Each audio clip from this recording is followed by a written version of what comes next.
In this video, I want to talk a bit about the Sigma FP and an issue I have encountered during my first tests. So I've been looking for a new camera for quite some time now, and I saw a lot of great videos on YouTube and finally made my decision to buy this camera. But now, while testing the camera, I found something that really annoys me and that I'm trying to find a fix for. And it's called moire and flickering. Nobody on YouTube seemed to have encountered this issue or even mentioned it. The purpose of this filter is to basically eliminate the issue of moire, which always appears when you have a big high-resolution sensor, a very sharp lens, and fine detail and fabric that you are capturing. For the FPL, they chose to include it, said that they didn't do it with the FP. They said that they didn't want to compromise on sharpness, but the loss of sharpness is, in my opinion, very little. But yeah, that's how it is. The FPL has a huge rolling shutter problem, so it's not an option for me. Here's a clip I shot, and as you can clearly see, the beard of this young man is flickering like hell, and I didn't really know why it was flickering. I thought it was maybe because of the light source. Fluorescent light came from the left side, and I thought it had to do with the shutter speed or something, which from my point of view now doesn't really make any sense. But yeah, I thought it was something like that. But even after I shot in natural light, which is here, you can clearly see that the structure of the hair is kind of weirdly moving, like a weird AI animated image where it doesn't know where the lines are and morphs into weird shapes and the colors, and you can see it here in this fabric and also here. It's not really nice, and I thought, okay, that's not good. I had to deal with moire with some cameras I had before. That's why I don't really like it. So then I was quickly trying to find a solution or find the cause for the moire and flickering to appear. I have to say that this footage that I'm showing you right now is 1080p, and I zoomed in post so you can see. And many people might say, it's not that big of a deal because you're not going to show it on a big cinema screen. But I wouldn't say so. I've done some projects that actually went on a big screen. So I want my footage to be, as technically correct as possible. I want it to be broadcast safe. I want it to be good. That's my approach.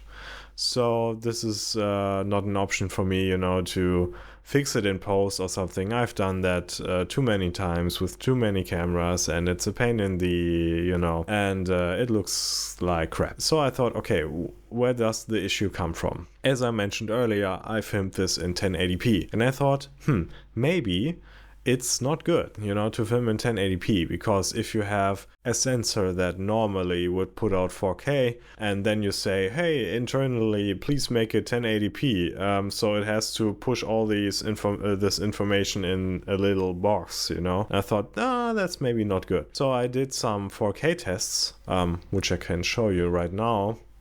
So this is the 4K footage, also zoomed in quite extremely, but it's necessary so you can see what it's doing, and the hair is just a flickering mess, and it's not a pleasure to look at. And then you might say, hey, why you keep zooming in, blah blah blah, you won't see it. You see it. So I've shot in 4K. I think it's better, but it's not gone, and I ideally want it to be gone. There might be people who say, you got to put your subject a little bit out of focus or close the aperture and stuff. And no, I'm not going to do that because I won't compromise anything. That's stupid. I've heard about filters that you can apply to your lens that will be softening your image just enough so it's not that noticeable. You know, it's not like looking a 2007 beauty ad, you know, where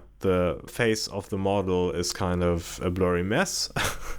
But it will do it in a nice way. And I thought about buying one of these filters. But before I do that, I want to find a different solution. And I thought, okay, let's look in the RAW tab, and because I'm always shooting RAW with this camera, and yeah, you can decrease the sharpness. Normally it's around 10, and I put it to 0, but yeah, still, I mean, I played it back with 0 sharpness and it still looks like that, so it doesn't really help. And then I came to the conclusion, okay, with my Fuji I could set up a profile where I could decrease the sharpness in camera, and so I did with the Sigma, because you can. I opened up the log cinema profile, and actually, yeah, you could decrease the sharpness quite a bit there. So after this I made another test video, and as you can see there is some moire there. So after all of these tests, what are my options now? Of course I could look for a different type of camera. I've been looking for a different type of camera, but actually I noticed that I really like the FP and I would like to keep it if possible. And I came across this website which offers a OLPF filter upgrade, or let's say conversion of the Sigma FP, but it actually costs quite a lot of money. I heard that the part they are sourcing already costs a couple $100, so they're adding their work labor hours, you know, on top, which is fine. So the pricing itself is kind of justified, I guess, but given the fact that I bought the Sigma FP for roughly double this amount, so it's basically half the price of my Sigma FP, I find it quite expensive. And I mean, there are videos out there about the conversion they did on one of these cameras, and it looks promising, but I've not seen a video about the FP, so I'm very,